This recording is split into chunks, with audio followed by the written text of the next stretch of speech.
Alrighty guys, welcome back. We're about to get underway in the quarterfinals where we'll be seeing Fnatic up against Epsilon. It's going to be a brilliant game, and I personally cannot wait for this. So, I like how your face is like barely above the lower third. I'm a short person. I'm just going to be down here right now. It's so cool. You can make sure you follow us on the various social media channels. Let's drop you in game because we are about to get underway.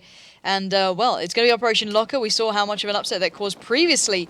Now it's UMAV taking on Dignitas. But right now it'll be Fnatic starting on the Russian side, facing off against the American side, which will be Epsilon. And why don't you take us into this one so far? All right, well, as we can see what's breaking off already, A side has been taken over for Fnatic, B side been taken for Epsilon. Nothing happening over towards C just yet, and both these teams are really just duking it out here over and towards middle. Really interesting to see this happening. I haven't actually seen this happen when we saw Yoki versus, actually no, it wasn't Yoki, it was Dignitas versus UMAV. It's a little bit different on that game, but C finally has been taken over by the Russian team, and it looks like we will have Epsilon respawn by taking over A here. So while we have a quick little bit of a second, let's look at the lineups real quick. Yeah, indeed. And let me take you through Fnatic's. It's going to be Mort, Too Easy, Unfixed, Value, and Winghaven. Well, why don't you take us through the Epsilon one team? I knew you were going to take It's a really easy one. For one. Epsilon, we have David 2K, Duke PT, Crasher, Jera, and Horik. And actually, right now, as we do see, we do have a 2-point hold over for Fnatic here. And Fnatic has kind of been the team that's been to watch, at least in both our minds, throughout the entirety of Battlefield 4 and even games prior. But let's see if they can pull it out. Let's see if they can make it count when time matters when we're in the ESEP Cup round of, or the Cup #1 of the EMS series in round of 8. I can't. And they're so aggressive as well for Fnatic. They weren't happy with just B and C. They're going straight for A. That's Mort there, picking that one up. And he's been such a big player. He's not always the top fragger, let's say. That's normally picked up by Value or Too Easy, but he's so pivotal. And right now we're seeing why Jera's just gone down. He's looking for the follow-up. At least going to spot that out, spam out the nade, buy some time for possibly any respawns to make sure they get towards him and keep A under control, because the respawns are coming in for B as well. And Epsilon are looking for a way back here, and they need to. They are 1 to 2 flags down. And they're looking to try to work towards A more than B, pretty much. They do have control of C, but right now you see, Fnatic just doesn't care. Too Easy and actually Unfixed going to be watching the outside here. I wonder, are they going to go for the push here? Are they going to go for the tri-cap? And it looks like they do spot the one man there that is defending out of Epsilon, but they're not able to get the shot just yet. Outside's so hard to take like this because of just the lighting and how it blinds you. And I'm thinking they're more focused on if they lose one of the flags, they can then push towards C. And we are seeing a lovely shot from Unfixed coming in, taking down Horik and unlocking the C side, leaving the opposition locked in towards just A. And Crash is doing the damage. Epsilon should at least maintain A now, get the respawns in, and then start focusing on where else they can go, because already a 2-2 split from Fnatic is holding down C, and I believe it'll be B as well, but already Duke pushing out, looking for that B spawn, looking for those players who are just hiding down the back of these corridors, spots out Unfixed, nice little shot, exchanges with him, however, not going to get the respawns, not going to get on it, and the Russian side do retain that 2-1 lead. You know what's really nice to see, though? We had, was it Too Easy and Unfixed working outside over towards C? Yep. And then they started to push it right when they realized, guys, we're going to lose A. We want to maintain that 2-flag lead. They were able to pull that one off, able to still maintain it right now, and they have a 132 to 102 ticket lead so far in this first map on Operation Locker. Jarrett looking for something here. He's actually going to go out to C here, and he might catch 2 men. Fnatic to his right side. He's going to spot one, gets the kill. Can he get the second? Can he open up the C side? No, he gets taken down by, I believe, that was Unfixed. And now David looking for a shot himself here, looking to take C. He gets shut down as well. Wow. And that is fantastic hold by Fnatic over towards C. And I do want to point out already the amount of changes we're seeing from Fnatic. The likes of Winghaven used to kind of solo out by C. This time they're going to be splitting 2 players towards the more B side of it and playing from the baseline, making it really hard work for Epsilon. If they lock down that mid cross, which we see, then they've got the control there. We saw that one player breaking through, as we saw, causing that 1 kill onto Too Easy, but immediately picked up. This is a very nice hold. They are just locking down the map, leaving A towards the opposition, just enjoying this point lead, adding a Winghaven and Unfixed, doing the damage. Too Easy being that player floating in the middle and just trying to keep these guys finding a really hard route through. There's no easy way for Epsilon to break out here. If they go around the back from, A towards C, they're stuck by 2 players, and mid has the likes of Too Easy and Winghaven and Value just really causing trouble. A now going to be the attention of Fnatic. They could break this one down as well, because there's only 1 player defending. Oh, Too Easy does get taken down, though, because they are getting back capped over towards B currently by Epsilon. They still maintain C. They're looking to control A here, but Epsilon still have quite a few men inside of this flag room. And Jarrett, looking to hold on to this by himself, does have the flag going back in his favor here as it was capped over. Going to be able to neutralize it and take it over for his team. But can they pick up the kills they need? They do get Winghaven down. They should be able to hold on to this one, and they will actually lock down A. So they will get the 2-man or the 2 flag advantage for the first time in this round. But for how long? Because C being taken as well. Looks like they're going to go for a tri-cap here. And Fnatic, where are they right now? They're trying to take A, but they're being hit from all angles. Yeah, they've gone in dribs and drabs, and they've been split by the respawns. They didn't get the comfortable respawns that they wanted. Too Easy and Winghaven are pretty much left here by this site. They've got to work it out themselves, do what Jera was doing just a moment ago, and they will get that cap underway. The nades will start raining in, however, which you've got to be careful of. Too Easy catching the glimpse of one of the players from Epsilon, making their way forward from that back of C. And he's going to go on the rotate. He's doing a bit of a lap of doom here, just going to leave that one out, focus on any of the stragglers. Finding Duke in mid is the perfect way to do it, but they need to start making their way back towards one of these sites if they want to go for the tri-cap, but they've already got A and B, which is so important. See, they can leave and lock down. Nice little play from Too Easy, just mopping up the remains. Beautiful play from him. You can see how he does it. He can be very static and still be potent, or he can go on the roam and still do the damage. So let's see how they kind of lock this one down. Will they just be happy with B and A and just make sure they're forcing the spawn of Epsilon? Well, if you look at Fnatic, I mean, they're one of those teams that can be so aggressive, but they never really go for a tri-cap on you. You can see they're spread out. They realize where the spawns are going to come in. Everyone is flanking in from every direction. Too Easy coming in. Can he pick up the kills? Gets one on the Crasher. But can he pick up any more than this? Can he stop this push that's happening on B? Because it's already being neutralized. He sees another. Going to get taken down either way. And B will be capped over, it looks like, in favor of Epsilon. So they will get that two-man, or that two-flag cap. But where will the third come in? Will they go for it? Will they actually try to maintain onto C and B, which currently they are able to do? As Fnatic finally on the respawn, no one actually defending towards A, and it looks like they want to make C happen. They're going to have to make it happen. They've only got A, which, as you mentioned, has barely any players near it. They're going to have to go back to that defensive posture. They're splitting off two towards it because they know that Epsilon need these points, and they are willing to make the risk happen. But Unfix doing the damage towards that outside area by C, allowing Winghaven to push forward, possibly to get that cap underway. Very few players there to be able to contest it. That should be a clean cap coming out, but can they hold A at the same time to get that 2-to-1 advantage? All right, now they're still trying to hold on to C. They haven't gotten it just yet, but look at that nice kill we actually see coming from the backside. They pick that one up. They grab control of C. They grab control of A. Yeah. So now we do finally see them able to pull off that two-flag cap yet again here. But Epsilon, look how closed in they are. They are ready to attack A yet again. They're just waiting for everyone on the team to respawn. They get the nice kill from Crash on Too Easy, but it doesn't matter. He gets taken down. He does get revived. And this is going to be a strong push onto this A side battle of Epsilon. They might be able to take this one back. And they need to do it right now. They have a very minimal amount of points. They are focusing down A as much as possible, but Fnatic are playing it from the infirmary and it's paying off. Too Easy may have gone down, but his teammate immediately there. Unfix doing the damage. Jera fancied his chance. He's going to spam out those nades, hopefully keep them at bay. 27 tickets remain for them. They've got to make their move and make it quick, but there we go. There's the reply. Too Easy just not allowing this to really happen. The respawn's coming in, the revive's coming in, and Mort trying to hold on for dear life. Duke removes him from this and maybe give himself a chance to get towards the site if he can take down two more players. A little bit too much to ask, and the points are starting to tick once again in favor to Fnatic. And this is a pretty decent score lead. The biggest we've seen so far today on this map. First one we saw, actually, I want to take that back, was 103 in favor of UMAV against Natos just in the game prior, but still Fnatic against Epsilon, who are both extremely good teams, probably the best of the best here.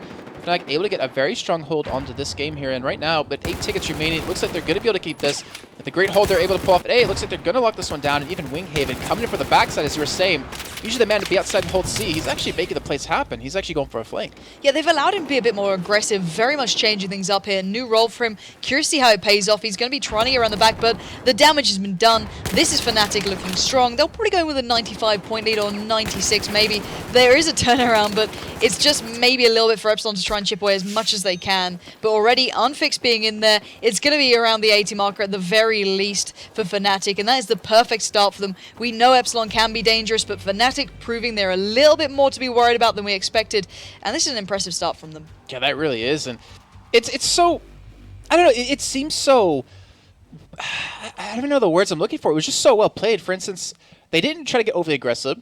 They did very well maintain aggression where they would push up. They were able to get 2. They weren't able to, or they weren't even trying to go for 3. But the way they set up from that, let me see if I can go to the map and actually I can't go to the map and show you.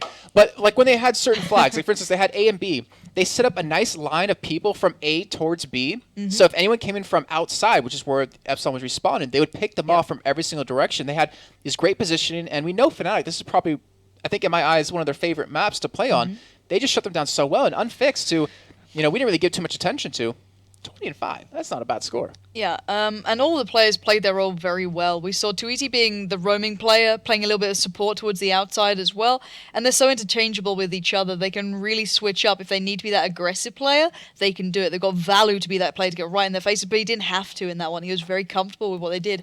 And as you mentioned, the way they controlled this map was perfect in my eyes. They didn't go for the tri-caps, they went for the 2-to-1. They locked down the crosses, they knew the spawns that they would be facing off against, and they already kind of kept it in mind. And if they had to go on want to rotate around, they pulled it off perfectly. They made sure, okay, we'll give up A, but I know we can take C and then work on B from here if we have to, maintaining that crossfire through the middle section. And this is what they're so dangerous on. I had the opportunity to watch these guys practice on Operation Locker for Fnatic, and it's all about the synergy for them. Once they get in that kind of flow of things, once they get rolling towards it, they can become so potent. And I was speaking to Too Easy before. He was even saying we haven't been able to practice that much. It's been a bit of a month out after DreamHack. We took a bit of a backseat, recouped, reevaluated, and they're clearly showing that they are ready for this one, though. And also one thing that we just saw of them in that round alone was the amount of respect they have for Epsilon, too. Certainly. They didn't try to disrespect them by going for a tri-cap. They realized Epsilon, really good team. We should play this very safe, and they did. And they came out with, I guess, the victory in the first half, the 92-point lead. But right now we have Epsilon going to be on the Russian side, Fnatic going to be on the U.S. side. And let's see how both these teams actually go about this one. Fnatic sending one man to B. They're sending two-man squad over to A with Valo and Too Easy, and then leaving the rest on to outside with Unfixed and Winghaven. And you're seeing a three-man push come out of Epsilon towards C, so they're really committing for this flag, but can they actually get it? Wow, look at Jera going straight forward as well. He knows how these guys play. Even I remember Unfixed goes down. He knows there's going to be Winghaven here, but can he find him? That is the big question. He expects the push, but he didn't expect the end to be coming out so strong. Eventually, the nades will come through, and the flag should go to Epsilon, but still, as a highly contested site, Too Easy in the perfect position to allow the respawns to possibly go for a recap.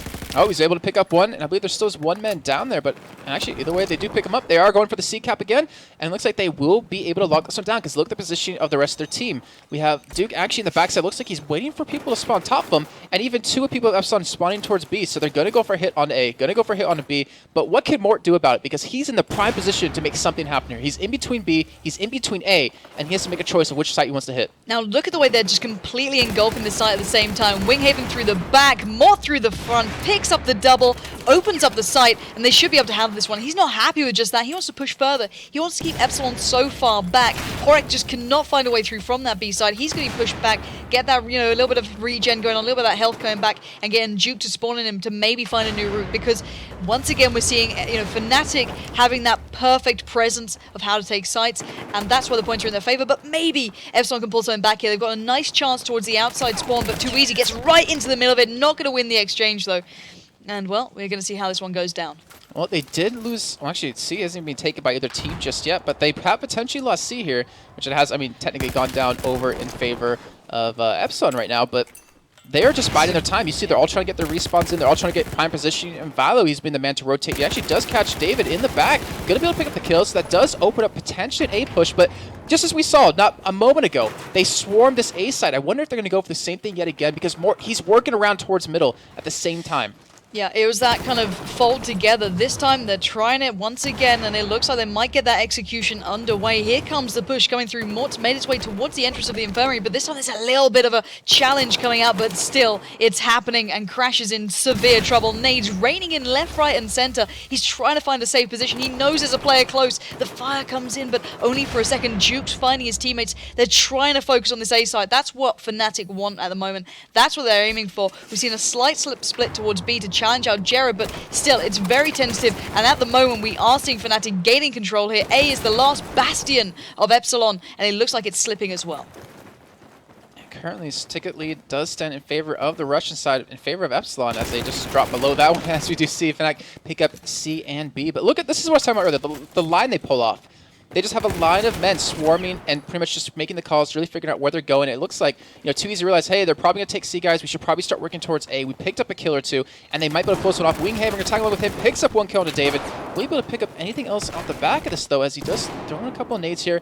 They are getting the respawn over for Epsilon in towards this jail side, and we do have that 2 cap in favor of Epsilon. But Fnatic, it seems like they're just regrouping, and are finally going to go for a push somewhere very soon. And in my eyes this time, Epsilon held that mid push and they held the rotates a little bit better than before, and that's what's allowed them this slight chance back in here. You can see that they did connect. I think Crash is going to go for the push. He knows where Unflex is going to be. It doesn't matter. He still gets taken down, but this is where Epsilon can start making a real big impact. They know the flow of things. They've gotten the idea of how Fnatic like to push on this, how they like to hold their presence, and we're seeing that midline generally being held. Jera has to be pivotal here. He needs to hold this C site, because we know when backs are to the wall, Fnatic like to make their presence here and then form that push towards A, but at the moment he's spamming it through, holding it down, and it's making Fnatic think twice. And remember, they are almost actually on the brink of defeat here in this first map, because Fnatic had a 92-point ticket lead coming into this second half. So if they lose out on like 20 more points, that could be the actual game. So they have to hold on to everything possible. Jera in a great position, picks up the kill in the Wing Heaven. He's playing very cautiously, but very reserved. And with every moment he's not dying, with every moment he stays alive, he's applying pressure somewhere else. They actually do get that spot onto Unfixed right there. He's looking for another kill, gets onto Valu, and that might have opened up a tri-cap if they want. As you see Fnatic just falling left, right, and everywhere possible right now. And they have to. As you mentioned, the points are getting so close. If Epsilon dip below 92 points, that's already the first map down, but they're playing out their skins at the moment. You saw the way Jera played then. He went aggressive. I'd say dangerously so, but he had to. This is what it comes down to, and Fnatic are feeling that pressure now. 2-1. They only have the B flag in hand. How are they going to focus on? They're taking their time. They're building up. Duke in a beautiful position. David and Horek doing the damage early on. They're getting that crossfire. It's not just coming down to that flag hold. Duke just spamming through, does put out more tech, so at least he'll have an idea of where they're building from. But are they going to hold on to this? No, there's that two-man push coming through, and that's Epsilon away from the site. Fnatic should be able to get this one. If they cap this over and they're able to hold on to B and A for just a little bit longer, they will get that first map victory. But Jared, he has something to say about it. He's coming in from the backside on A. I don't believe he's actually even spotted just yet. Does see Unfixed, going to get the kill, but can he pick up any more than this? As he is, he's going to heal himself up. They will be able to lock down A yet again. And that means Fnatic have to go somewhere else if they want their victory. Yeah, and they're looking for their options. Valu breaking through mid, that's the difference. Now they don't have that crossfire set up. He's opened up a good path towards A, and if they can hit it at the same time, they could really cause trouble here. And that's what they're looking to do with still that B in their back pocket. They're pushing through towards David, who's got the tag, he's got the nades, but look at those nades raining, and this could cause all the difference. Too easy making his presence known, but still gets to revive. They've got their hands around A, but can there be a counter cap on B coming from Epsilon? Well, yes, they can, as they are able to pull that off with 3 people there. They're just able to catch them off guard at every point possible, and no one is outside holding C. It looks like maybe Mort will be the man to go out there to actually spot that one down, as the rest of the team coming in as well. But Horek, he's going to be the man to defend against that. Where is the rest of Fnatic going to go? Because they're leaving Valu middle. He's trying to just pick off anyone that's going towards A. They actually left every single man at A except Valu, who's actually going to be heading back there. And they're leaving this 4-man squad of Fnatic to work on outside. They realize, we just need a couple more points, guys. We have to get them down 6 more points, and we have this map. Yeah, it doesn't seem so far, but sometimes those last couple of points can be the hardest to get, and Fnatic are having to fight really hard for this one. C is now being counter-capped as well. This could spell trouble. And we're going to see who's going to win that exchange. A couple of bullets being fired right on the point there. Horek finds the kill eventually. Jarek claims it for Epsilon, but Valu's still doing damage, and those points are getting extraordinarily close. A and C will now define this game. Wow, and this is ridiculous. We're actually seeing, I believe, a 3 cap coming in for Epsilon right now. And if they hold this up, if they can do this for just a little bit longer, well, they can't really do that, unfortunately, but they are getting ever so close to actually winning this game by the skin of their teeth. 97 points. If they drop below 92, it will be over in the first map. And Fnatic, they had to respond soon. I think they realized if we get one more 2 cap, that should be it. As long as we can hold on to it for a couple of seconds here, as it's like Mort and Valu going to be working over towards middle, working towards jail side, trying to get in towards A. All they need is maybe 1 or 2 kills, and I imagine they can just flood into A and lock that one down.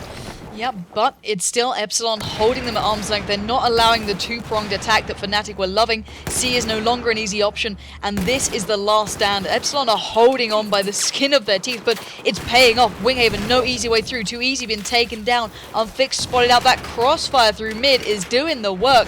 97-24. Mort trying to push in, but that nade spam not landing this time. The fire not going through. Duke is getting the kills right in there. And Winghaven, bless him, he's trying with everything he has, but it's not enough. These guys are now pushing out. They know they've got this one, but can they hold on for another couple of seconds? 19 points, 16 points. This is ticking down so quickly. Unfixed, however, in a good position to go on the rotate. They are committing so much time and so many resources to hitting A. They're not even bothering with C outside. The only man out there is Horek, but with the 4-man squad of Epsilon, they're able to hold on to A. We see Unfixed finally be able to pick up a kill over on the backside here. Can they push around? Can they squeeze him in? They have 9 tickets remaining. See Unfixed go down. David give me that to hold on. He does get the double kill, and that might have actually given them the map in return.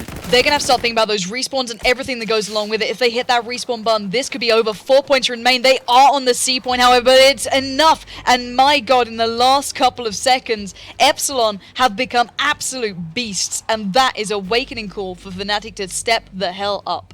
Wow. I have to say, just wow. I mean, the ability to hold on to that. They had Horek alone at C, but David, Duke, Jera, and Crash just held on for so long at A. They closed in those choke points so well with the nade spam, with the constant fire, with the constant pickups. They stopped Fnatic from getting back in there, and Fnatic was 4 points away from winning this map. But we will be going into map number 2, which will be on Zavod. That one we've seen can be very surprising. Yeah, most certainly. And I remember seeing some of Fnatic's positioning on that. It was a little bit groundbreaking at the time, spotting, stepping up onto the tanks, looking over towards the A site through the windows and getting a really good angle, really opening the map up. Obviously, if you're locked out of A and all of the sites, you generally get quite a back spawn at times. And, these guys worked it out. So these guys have a lot in plan. And I feel as though they almost got a little bit sloppy on that side.